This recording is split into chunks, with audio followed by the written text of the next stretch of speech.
ચાલો મિત્રો, કેમ છો બધા? મજામાં છો? તો આજે આપણે લાવ્યા છીએ ડાયાબિટીસ માટે સબ્જી. એટલી મસ્ત સબ્જી કે ખાઈ શકાય આપણે ડાયાબિટીસવાળાને ખાસ ખુશી. તો આપણે મેથી ધોઈને મસ્ત ક્લીન કરી લીધી છે. કૂણી મેથી લેવાની એટલે કડવી લાગે નહીં. પછી આપણે નાખીશું કેપ્સિકમ, લાલ મરચું, લીલું લાલ આવે ને એ, રેશમ પટ્ટી. આનો જ આપણે વઘાર કરવાનો છે મિત્રો. પછી આપણે નાખીશું ટામેટું. દેશી ટમેટું નહીં લેવાનું, નદીનું ટમેટું જે લાંબુ આવે એ લેવાનું છે મિત્રો. તો એમાં છે ને ખટાશ પણ ન હોય, ખાટું મીઠું મસ્ત લાગે. દેશી ટમેટું છે ને બહુ ખાટું હોય, તો આપણને હાથ પગ કે સાંધા દુખતા હોય તો એ ટમેટું આપણને નુકસાનકારક છે. તો આવું લાંબુ ટમેટું, આ નદીનું ટામેટું કહેવાય. મસ્ત જો લાલ છે સુપર. આ ટમેટો આપણે એની અંદર નાખવાનું એટલે શાક થાય સુપર. છેલ્લે શાક થઈ જાય ને એટલે આપણે ઘરની બનાવેલી જો સેવ લેવાની છે. ઘરે દાળ દળી અને આપણે સેવ બનાવી છે મિત્રો, બજારની નથી.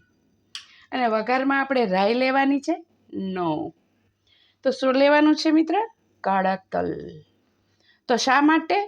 ડાયાબિટીસ માટે બહુ સારા. પ્લસ કે સાંધા દુખતા હોય કે આપણે જે સાંધાની અંદર આપણે જે ઓઇલ ઓછું પડતું હોય ને, તો એની માટે બહુ જ ઉપયોગી છે. ખૂબ સરસ.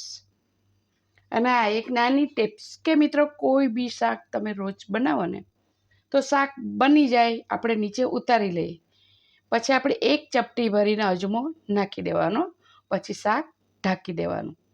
કાયમી માટે આવું કરવાથી કોઈ દિવસ ગેસ નથી થતો, સાંધાના દુખાવા નહીં થતા, પેટ નહીં ચડતું, ક્યારેય પણ આ પ્રોબ્લેમ જીવનમાં નહીં આવે. તો નાની ટિપ્સ છે પણ એના ગુણ બહુ મોટા છે મિત્ર. તો ચાલો આપણે સમય લીધા વગર શાક વઘારીએ. મિત્ર, આપણું તેલ સરસ રીતે આવી ગયું છે. તો સૌપ્રથમ આપણે કાળા તલનો વઘાર કરીશું, બરાબર. પછી નાખશું આપણે કેપ્સિકમ, લાલ મિરચી. આ જે શાક ખાવ ને મિત્રો, ડાયાબિટીસવાળા ખાતા રહી જશે, એટલું સરસ શાક બને. પછી આપણે જે એક ટમેટું નાખ્યું હતું ને એ નાખવાનું છે. અને હિંગ આપણે વઘારમાં નહીં નાખી. તો એના આપણે આ જે શાક બને ને એને સેજ ઉપરથી આપણે નાખી લેવાની. ખાતા હોય તો, નક્કર નહીં. તલનો વઘાર છે ને મિત્રો, એટલે હિંગ આની અંદર એની સાથે નખાય નહીં. હવે આને આપણે સેજ રહેવા દેવાનું, આમ જ ગળવા દેવાનું, બરાબર. આ ગળી જાય ને, હમણાં કોઈ જ મસાલો આપણે નહીં કરવાનો, નહીંતર કારણ કે જો જ્યાં બધું શાક ગળવાનું છે, જ્યાં મેથી પણ ગળી જશે. જો મિત્રો, હવે તમે આની અંદર મીઠું નાખવા માંડો તો તમને ખબર નહીં પડે કેટલું મીઠું નાખવાનું. એટલે એને મસ્ત રીતે હલાવીને તમે આને શેષ ઢાંકી દેજો. એટલે આ શાક જે ગળી જાય ને એ પછી મસાલો કરીએ તો તમને સરસ અંદાજ આવી જાય. ઓકે મિત્ર, જો આ બધું મિક્સ થઈ ગયું, કોઈ મરચાં કે કશું દેખાતું નહીં. આ ભાજી હમણાં એકદમ મસ્ત રીતે રેડી થઈ જશે. તો ચાલો આને અડધી મિનિટ ઢાંકીને રાખીએ. પાણી નાખવાનું નો, ખાલી ઢાંકીને રાખવાની. ઓકે, ચાલો મિત્રો, આપણે હવે જોઈએ કે આપણી ભાજી ક્યાં પહોંચી છે.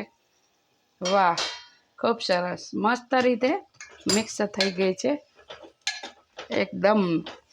હવે આની અંદર આપણે મસાલો કરીશું મિત્રો. મેં તેલ લીધું છે સિંગ તેલ. તમે કોઈ બી તેલ લઈ શકો છો મિત્રો, એ આપણી ચોઈસ ઉપર છે. નમક લઈશું હવે સ્વાદ અનુસાર.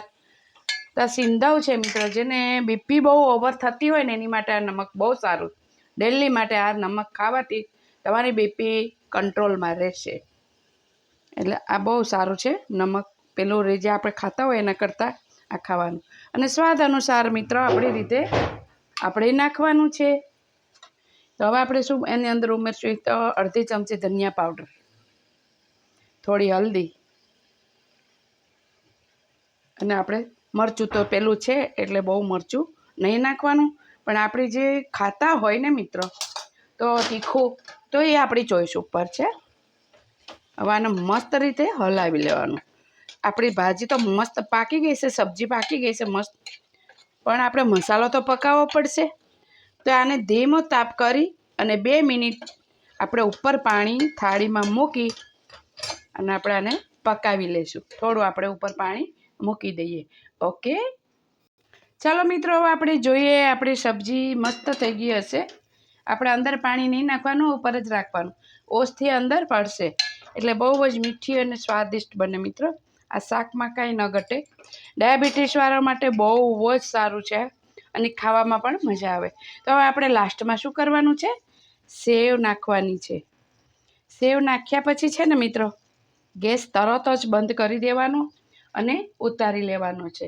અને જે આપણે પાણી મૂક્યું હતું થાળીમાં, પાણી વધ્યું હોય તો મિત્રો એને કાઢી નાખવાનું અને 2 મિનિટ સુધી ઢાંકી દેવાની, જેથી કરીને આપણી સેવ મસ્ત રીતે બફાઈને રેડી થઈ જાય. તો ચાલો મિત્રો, કેવું લાગ્યું? અને આપણે ચાલો કરીએ સર્વ. ચાલો મિત્રો, ઓલરેડી આપણું સબ્જી થઈ ગઈ છે તૈયાર, ડાયાબિટીસ માટે સ્પેશિયલ. તો આમાં ગમે એની સાથે તમને આપણે જોઈશું એમાં ખાઈ શકો. રોટલી, ભાખરી, શાક, ગમે તેની અંદર, રોટલામાં, પૂરીમાં, જે આપણી ચોઈસ. તો મિત્રો જરૂર બનાવજો. શુગર બિલકુલ ફ્રી છે, શુગર નહીં નાખીએ આની અંદર. ડાયાબિટીસમાં શુગર આવે નહીં. તો મિત્રો જરૂર બનાવજો. લાઇક, શેર, સબસ્ક્રાઈબ જરૂર કરજો. કોમેન્ટ કરવાનું બિલકુલ ભૂલશો નહીં. તો સર્વ મિત્રને મારા જય શ્રી કૃષ્ણ.